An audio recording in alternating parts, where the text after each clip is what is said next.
কি করব সেটি তো সিলেক্ট করে নিলাম। দেখেন, এই জায়গায় এসেও আমরা অনেক সময় ভুল করে ফেলি। কিরকম? একটা উদাহরণের মাধ্যমে আমরা বোঝার চেষ্টা করি। ধরেন 3 ব্যক্তি সাইকেল চালানো শেখার জন্য মনস্থির করলো।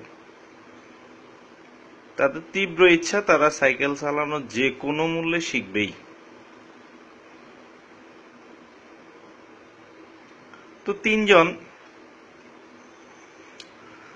তার মধ্যে প্রথম জন, সে দেখলো যে কিছু মানুষ খুব দ্রুততার সাথে সাইক্লিং করতেছে, অর্থাৎ সাইকেল চালাচ্ছে। এখন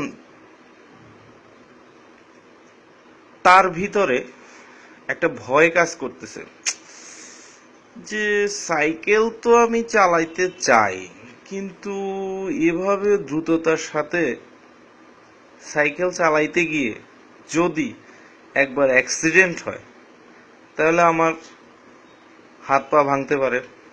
ভালো কথা, আমার হাত পা ভাঙলো, আমার উপর তো আমার পরিবারের অনেক কিছু নির্ভর করে, তাহলে আমার পরিবারের একটা বিশাল ক্ষতি হয়ে যাবে। এভাবে করে সে আরো অনেক কিছু এর সাথে জুড়ে ভয়ের এক পাহাড় তৈরি করে, এবং একটা সময় সে সিদ্ধান্ত নেয় যে না, সাইকেল চালানো আমার পক্ষে সম্ভব না। তো এখানে মূল বিষয়টা ছিল তার ভয়। দ্বিতীয় জন চিন্তা করলো, সাইকেল চালানো এটা কোনো ঘটনা হইল? জাস্ট পা দুইটা নাড়াচ্ছে, সোজা হয়ে বসে আছে, এটা কোনো বিষয় না, এটা আমি এমনিতেই করতে পারবো। সে সাইকেল নিল, মাঠের মধ্যে সাইকেল নিয়ে উঠলো। 2 থেকে 3 পা পার হওয়ার পরেই সাইকেল যখন প্যাডেলে 2-3 চাপ দিল, দেন দ্রুম করে পড়ে গেল, এবং এমন ভাবে পড়লো ইটে তার পায়ের হাতের দাঁত ভেঙে খুবই খারাপ অবস্থা। এখন সে মনে মনে সিদ্ধান্ত নিল যে এই কাজ জীবনে আর কখনো করা যাবে না, আমার দ্বারা সাইকেল চালানো কখনোই সম্ভব হবে না।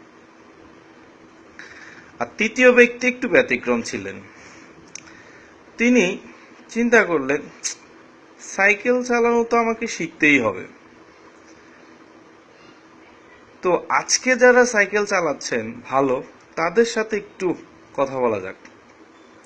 তো ওই মাঠে সবচেয়ে ভালো যে সাইক্লিং করছে, যখন সাইক্লিং তার শেষ হলো, উনি আলাদা তাকে অনুমতি নিয়ে জিজ্ঞেস করলো যে ভাই, আপনি যে আজকে এত ভালো সাইকেল চালাচ্ছেন, এইটা কি আপনি প্রথম দিন থেকেই পারেন? উনি বলল যে না, প্রথম দিন থেকে কেন? এবং উনি বললেন যে প্রথম দিনের কথা অনেক কঠিন ছিল, কিন্তু উনি হাল ছাড়েননি। ওনার এক কোচ ছিলেন, তার থেকে উনি একটু একটু করে সাইকেল চালানো শেখা শুরু করেন। পরবর্তীতে আস্তে আস্তে একটা সময় তার আজকের এই পরিণত অবস্থা।